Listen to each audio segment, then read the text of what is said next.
Alright, so in this video I'm going to talk about why squats are the best lower body exercise in my opinion.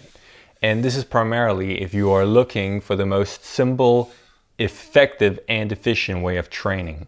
But I don't think it really comes as a surprise that I picked the squat as the best lower body movement. And in my opinion, the only lower body movement you really need if you want to keep things as simple as possible. So the advantages of the squat is that it trains your entire lower body. Obviously, some places more so than others. So it's a focus on the front, so the quads of your leg and your glutes, so the back. It also trains your core, specifically the back side, so your lower back, if you keep your back straight while you do the exercise. And also your hamstrings and calves to a very small degree, depending on how you do the exercise. It's a great conditioning exercise as well, which is my number 2 point, which is, I suppose, another word for cardio. So in other words, if you do them with high reps, especially with a weight vest, as I do, then you can train your cardio very effectively that way to an adequate degree. You know, I mean, if you want to run a marathon, you should probably run, right? But if you want the health aspects of cardio, I would say that, or suspect that training, conditioning with a squat, for example, is enough. So you get your heart rate up and beating, especially if you do them in conjunction with chin-ups, push-ups, as I do. So that's the CPS circuit training is what I call it. It's also extremely accessible. Along with the push-up, it's probably the number one, or one of the most accessible exercises in the world anyway. You can look at prisoners, they can still do squats. You can take all freedoms away, they can still do push-ups and squats. And they can also be performed anywhere where you have a floor, right? That's why they're accessible. And that's a bodyweight squat, right? And I mean, a weighted squat and a bodyweight squat is the same movement. With weights, you just train the muscles more intensely, right? It's also a very simple exercise, which I like. It's one exercise, trains the entire thing. And that's really the number one most important thing for me personally, is that it's just super simple. So I don't like calf raises, for example. It's also it feels like a functional exercise, like squatting. These big movements, I like them. They feel functional.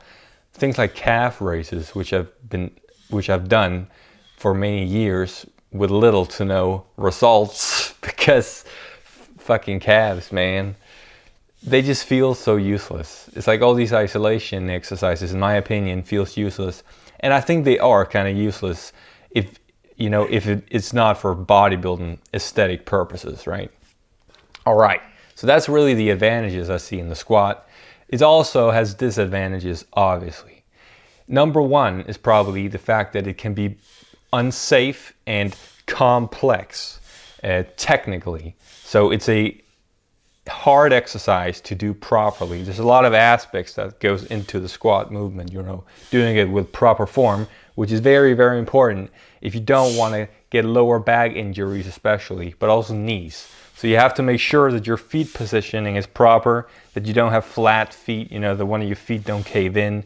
And with that, that the knees don't cave in. That's something a lot of beginners struggle with. You also need a lot of mobility in your lower body, which not a lot of beginners have, in order to squat deep enough to where it matters, I suppose. So you need to be mobile. And your lower back as well, that's something I struggle with, I guess, is that my back cracks. I can't come all the way down into deep squat. But as you train the movement and maybe you stretch out a little bit, but you try to perform the squat with proper form, over time it just improves. You get more mobile. If you go as deep as you can comfortably go without your back cracking over, which if you do that over and over again, especially with weight, you will get back problems. I'm talking from experience here.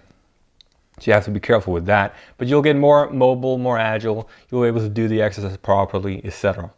Number 2 is probably the fact that it doesn't hit your hamstrings or calves that well, which I quickly touched on before.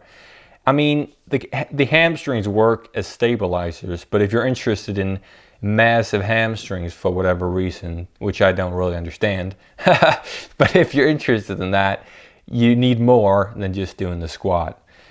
And the same applies to the calves. You know, I go up on my tippy toes at the end of the movement. That's not really necessary, but I think I have some weird thing with calves. I've just been training them for so many years, so I just can't throw them out. It's like a baby for me. I have to train calves in some shape or form, although it's probably not necessary. You train them adequately by just walking around, I think. Number 3 is that anything that's the positive about it can really be a disadvantage, I suppose. So the fact that it's a simple exercise, you know, you use both your legs, means that it's not a unilateral exercise. So you don't only train one leg at a time. That can be a negative for some, although you can obviously do the one-legged squat if you want to, although that's a totally different exercise in my opinion, because it's way harder, first of all, and it requires a lot of stability as well. You know, then you're into calisthenics territory, which I'm not necessarily interested in, you know, the skills and so on and so forth.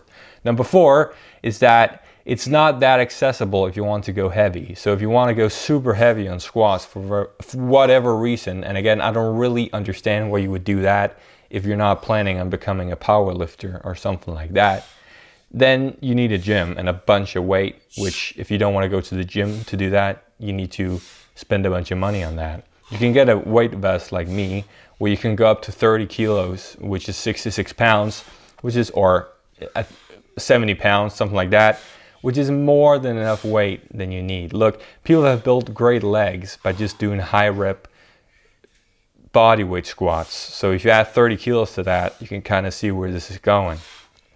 Great for conditioning. You know, you don't need to do heavy squats, only if you want to ruin your lower back, I think. It's kind of like deadlifts or heavy rows or something like that.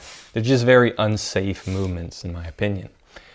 All right, so contenders for the number 1 lower body exercise in my opinion, I don't really think any of these come close. It's not like with the back you have the chin up and the pull up, which are essentially the same movements, or with the push-up, which is my number 1 pressing exercise, that you have like chin, or you have gym presses, you have dips and stuff, which comes close, if not are better at certain things.